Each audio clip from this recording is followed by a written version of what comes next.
Hi guys, it is April from Getting Hugga With It. Today I wanted to kind of talk about 2018, and I wanted to talk about the things that I have learned in 2018 and the books that taught those things to me. I learned these things in my experience, but I also picked up some amazing books that really made it drill in, and I love these books and I love these lessons, and so I wanted to share them with you. Let's get into it.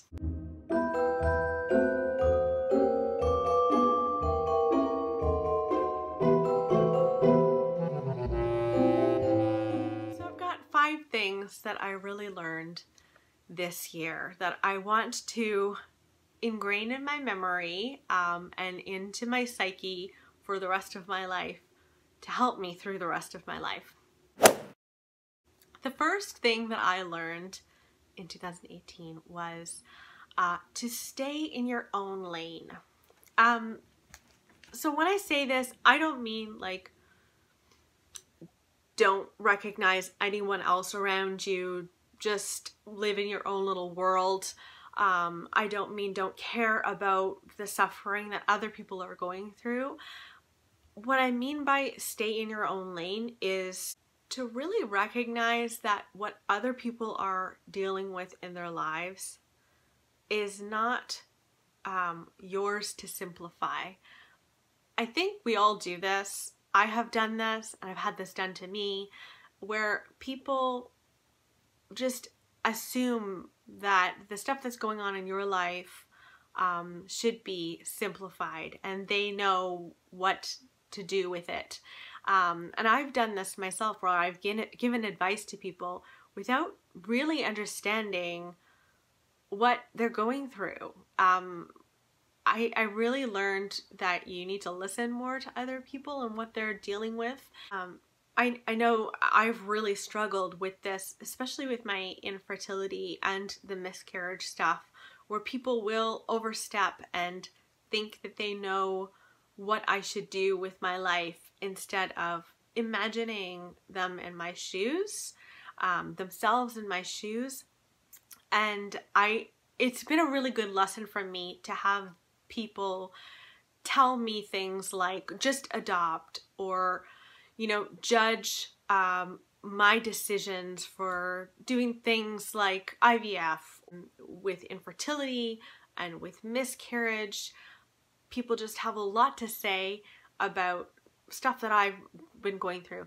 And it really has made me realize that, I do that too. I do that to people, and I give advice to people who are going through a hard time, when I really just need to sit down and just listen, and try to empathize. So that is a big thing that I've learned in 2018, and I'm hoping that my experiences this year will make me a better woman and make me a better person to not jump into somebody else's lane, and to really just recognize, okay, I've got my things that I struggle with, that I've dealt with, that I feel I've got a good understanding about those subjects. And so those subjects, maybe I can help with someone who is dealing with the same thing. Like, after opening up about my miscarriage, a lot of women have reached out to talk to me about their miscarriage. And it's meant a lot that people would open up their hearts to me like that. And so I feel like I can help a little bit by just saying it so totally sucks, and me too. And I think staying in my lane, I can help more than trying to solve all the world's problems. I can't do that, and nor should I try. So, but I think by staying in my own lane, I can do more good by helping people who have dealt with similar things, and offering advice in those situations. But in all other situations, I think I just need to ask more questions of people who are going through a rough time. that's what I learned. That's number one. The book that helped me learn this was Little Fires Everywhere by Celeste Ng. This is about a single mother who moves to Shaker Heights. Now, Shaker Heights is a very structured town. It's very idyllic. The houses are painted certain colors and people abide by the rules, and people are well off. I mean, they have 2+ cars, 2+ TVs. It's that kind of suburban neighborhood. So we follow a single mother named Mia, and she moves there with her daughter Pearl. She rents a home from Mrs. Richardson. And these two families are drawn together first by the whole rental agreement, and then Mia starts working for Mrs. Richardson. However, there is another subject line that kind of is this undercurrent at first, and then it comes to a crescendo. And the undercurrent is Mrs. Richardson's best friend has dealt with infertility for years and has had miscarriages and has just had the most horrible time of it. She adopts a Chinese American baby. Now, Mia finds out about this and realizes that that baby is the baby of a friend of hers who is Chinese, who had a really difficult time financially, loved her baby, felt like she had no other choice but to give up the baby. And Mia thinks that the baby should be with her friend. And what I loved about so much of this book was how much gray there was in this.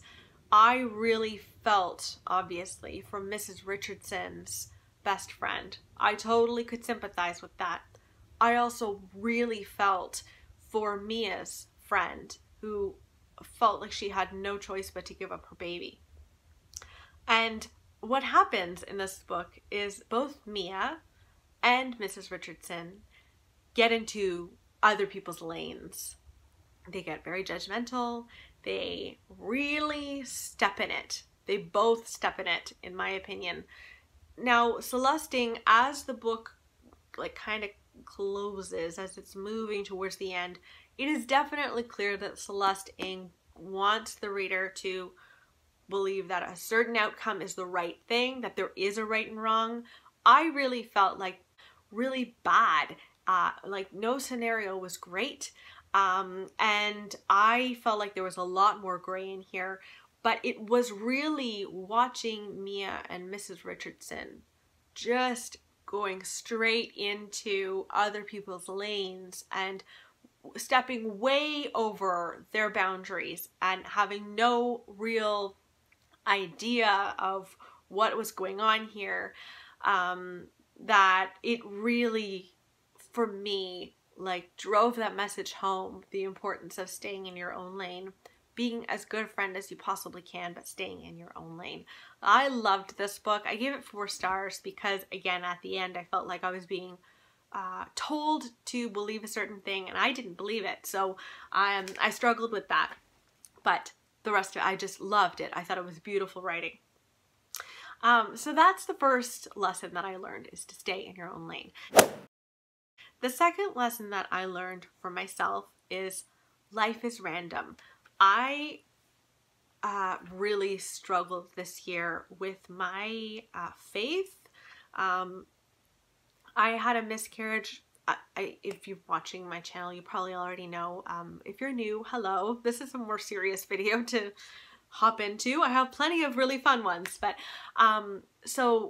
last year, December 27th of 2017, I had a miscarriage. I had a missed miscarriage. And so I had no idea that my baby was dead inside of me for 3 weeks. And it was the most devastating time of my life. Very sad, sad time of my life. I've never been that sad. And I really struggled with my faith because I was never someone who believed that God was going to come in and save the day for me or anything like that. I never prayed for myself. I always liked, I think it's Zora Neale Hurston in Dust Tracks on a Road. She said, I never pray because I always hope that God is making ants. is busy making ants. And I've always had that mentality. But when I got pregnant, we had dealt with infertility for two years at that point, or 3, I don't know anymore, many years. And we really got pregnant randomly. I'm telling you, it was shocking. We were told that we had a 5% chance of getting pregnant naturally, and then we did. We were on the road to IVF, and I started to have this moment where I was like, oh my God, maybe God does intervene and does bring you what you always hope for. And then we lost the baby the way that we did. I found out when I was 12 weeks and 2 days along that the baby had died at 9 weeks and a bit. And I just blindsided me. I had no idea. I was still getting sick to my stomach every day, going to bed at like 8 every night. I felt so pregnant. And I was just really devastated. And so I really struggled with what is God, and if God is a being that would give me this amazing gift and then take it away, I don't want to know that God. And yeah, I still don't want to know that God. So I definitely struggled with that. And slowly but surely, I discovered for myself, I know that this is not what everyone believes at all, which is totally fine, but I believe that life is random, and I now think of God as really a friend who sits beside you through the amazing stuff and cheers you on, and sits beside you in the crappy stuff that happens to you and says, I'm not going anywhere, I'm right here, and we're going to get through this together. And now that's my God now. So yeah, so I learned that life is completely random this year. And the book that taught me that is Life After Life by Kate Atkinson. This book is set 1912, I believe. We meet the lovely Ursula, 1910. She's born and then she dies, and in some cases she's born and lives. So we follow Ursula in all of her many lives. So yes, in some cases she lives, in some cases she dies, and it's all so random. If she walked down one path in the summer of her youth, she would have died. If she walked down another path, she would have lived. And you see all of the different lives that she could have had. And I loved this book for that. It just made me feel so much better. I don't believe that we all have multiple lives or anything like that. But the way that she died in so many cases was just so random. It was all so random, and it gave me comfort. I found this book so immensely comforting, also immensely beautifully written. I will definitely reread this in my future because it was so gorgeously written. Like it's set in 1910, but it also moves throughout the course of her life in some cases, where she makes it to World War II, and you're with her in London during the bombings and the great fogs, and it was just immersive. I was immersed. I felt like I was there with her. I felt like I was her. It's just one of the best books I've ever read in my entire life. And this picked me up off of the floor. So thank you, Kate Atkinson. Bet she had no idea she was going to do that, but I so appreciate her. The third thing that I learned this year is that resilience is a skill and it is not a state of mind. At the beginning of the year, as you can imagine, I was feeling super low, and I was feeling like I just need to, pick myself up. I need to become more resilient. Why am I feeling broken? I need to get better. I need to get stronger. And so one of my goals was to read a lot of books about resilience. Like, give me all of the books about resilience and I'll read them all. And I think I've realized over time that you can't like wake up one morning and be like, I got it. I'm resilient. Just come at me. Life, come at me. It's really not like that at all. It's much more something that you need to work towards, and you're going to fall down and then get back up. But it's the getting back up that is the most important thing, that you recognize, okay, I've fallen, here we are, I'm going to deal with that, and then I'm going to carry on. And it's just carrying on that is resilient. And that's something that I learned. I learned that I can be a student in life and not need to know all of the things. I don't need to know it all. I can just keep going and try to learn as much as I can. So yeah, the resilience is just a skill that you need to hone. And I thought that was a lovely thing to learn. It takes the pressure off, I think. And the book that taught me this is The Glass Castle by Jeanette Walls. This is nonfiction about Jeanette Walls and her childhood with two very eccentric parents. Eccentric is a nice way of talking about her parents. Her parents were both brilliant people. Her dad was an engineer. Her mom was an artist and a teacher, and smart people that just were not really fit parents. They didn't take care of their children. Their children would often go hungry and they'd be like reduced to eating margarine because that's all they could eat, and that was how they survived at times. Their children were put in so much danger. It was kind of insane. And what I liked about this book was watching Jeanette Walls from her childhood. Kind of, she put her dad on a pedestal throughout all of her childhood. She really thought he was like this god, this hero of her life. And she slowly but surely realizes that he's a human being and a very flawed human being, and she's let down by her father a lot. And she has to start relying on herself to take care of herself. But that she had that strength within her, and it was learned. It didn't happen overnight. It was very much a learned thing. And so I really was inspired by Jeanette Walls and all that she went through.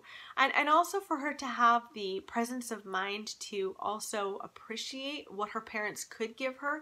This wasn't like slandering her parents at all. It was telling the truth about her childhood, the good parts and the bad. And I really just respected her so much and the person that she became, and I just found it incredibly inspiring. She is a resilient woman that I definitely look up to. And I loved that it shows her at her lows and her highs, and her slowly learning how to rely on herself and how to build up resilience. The next lesson that I learned in 2018 was that grief is not linear and that you're not alone in your grief. So I'm talking a lot about my miscarriage because this was the main thing that I was dealing with this year, was kind of sorting through it. And with the grief, I really thought that I was going to have certain things that were going to happen to me throughout the year that were going to be hard. I knew that things like getting closer to the due date was going to be very, very hard for me. The due date itself was going to be really hard for me. And I thought after that I was going to be like 10 times better. And I was a bit better after the due date came and left. But I thought it was going to be over. And then I just move on. And I've realized that grief is really not like that. It's not linear. You don't reach a date and then it clicks off and you're totally fine and you can just move on with your life. Like, I still cry about my baby, and I really struggle with that for sure. And there's no date. There might be some dates that are a little bit harder than others. But yeah, it's not linear. And I also really learned that I'm not alone. I am really grateful that I opened up to you guys on YouTube about my miscarriage, because I had many people reach out to me, like in the comments, and I also want to mention I'm really sorry if I haven't responded to everyone's comments on that video. It's too hard. It's hard whenever I look at that video and look at the comments. I still get comments on that video, and they're all so incredibly kind, but I struggle with it. In any case, there were some people who said that they had also had missed miscarriages, and missed miscarriages are so confusing to me. I didn't really know about them until I had one where you just like, you literally have no idea that you miscarried, because there's no sign, and there's every sign that you're still pregnant. Like, I told my 92-year-old grandmother that I was pregnant because I was 12 weeks, like beyond 12 weeks, and I thought it was safe to do that at that point. We told my mother-in-law, which was a very bad idea. It was all just not a good idea. It was really hard, and I had so many questions about missed miscarriages and stuff, and people really stepped up and came out and said, you know, I had one too, and here's how I felt. And that helped me so much going into my D&C. I literally had certain people around me in my mind, like they were here, they've gone through a missed miscarriage, they've gone through a D&C, and I can do it too. Like, that was how I got through it. And just knowing that I wasn't alone. And the book, sadly I don't have it here, I've lent it to a friend, Sandra, but the book that also really helped me with this was I Am by Maggie O'Farrell. This is her 17 brushes with death. Literally, she had 17 brushes with death, which is insane. In this book, she talks about all of them in a beautiful way. She is such an amazing writer.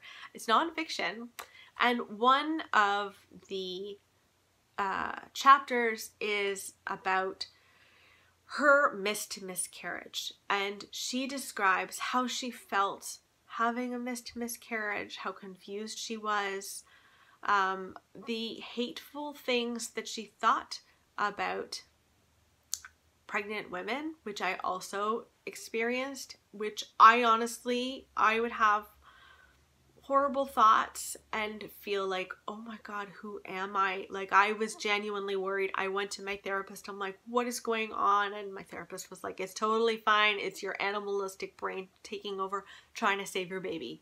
Like, beyond the grave, like trying to save your baby. It's still trying to do that. This is just your mama brain, your mama bear brain on overdrive, and that helped me a lot.